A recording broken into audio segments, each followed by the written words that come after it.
அண்மை செய்தி. பாம்பன் பாலத்தில் மீண்டும் ரயில் சேவை தொடங்கியிருப்பதாக தகவல் வெளியாகியிருக்கிறது. கனமழை ஓய்ந்த நிலையில் தற்போது பாம்பன் பாலத்தில் மீண்டும் ரயில் சேவை தொடங்கியிருக்கிறது. ராமேஸ்வரம் ரயில் நிலையத்தில் இருந்து பாம்பன் பாலத்தை ரயில் கடந்து சென்றிருக்கிறது. அண்மை செய்தியாக அது குறித்து நாம் பார்த்து வருகிறோம். கூடுதல் தகவல்களை தருகிறார் செய்தியாளர் ரகு. இப்ப பாம்பன் பாலத்தில் மீண்டும் ரயில் சேவை தொடங்கி இருக்கிறது. இது தொடர்பான கூடுதல் விவரங்கள் என்ன?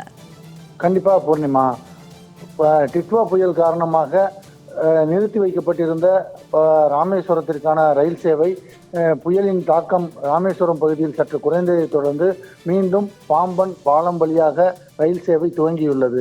வங்கக்கடலில் உருவான டிட்வா புயல் காரணமாக ராமேஸ்வரம் பகுதியில் 50 முதல் 65 கிலோமீட்டர் வேகத்தில் சூறைக்காற்று வீசியதை அடுத்து பாம்பன் ரயில் பாலத்தில் ரயில் சேவை நேற்று முதல் நிறுத்தப்பட்டது. இதனை அடுத்து அனைத்து சென்னையில் இருந்து வரும் அனைத்து ரயில்களும் மண்டபம் மற்றும் ராமநாதபுரம் ரயில் நிலையங்களில் நிறுத்தப்பட்டு அங்கிருந்து இயக்கப்பட்டது.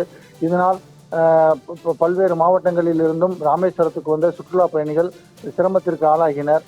இந்த நிலையில் தற்போது பாம்பன் ராமேஸ்வரம் பகுதியில் காற்றின் வேகம், சூறாவளி காற்றின் வேகம் சற்று குறைந்துள்ளது.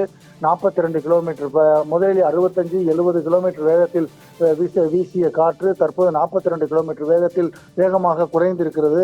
அதனைத் தொடர்ந்து இன்று மதியம் ரயில் என்ஜினை வைத்து ஒரு சோதனை ஓட்டம் நடைபெற்றது. அதற்கு பிறகு பயணிகள் இல்லாமல் வெறும் ரயில் பெட்டிகளை மட்டும் வைத்து சோதனை ஓட்டம் நடத்தப்பட்டது. இந்த சோதனையின் முடிவில் மீண்டும் பாம்பன் பாலம் வழியாக ரயில்களை இயக்கலாம் என்று முடிவெடுத்திருந்தனர் ரயில்வே நிர்வாகத்தினர். அதனைத் தொடர்ந்து இன்று மாலை 6:30 மணி முதல் அனைத்து ரயில்களும் ராமேஸ்வரத்திலிருந்து இயக்கப்படுகிறது.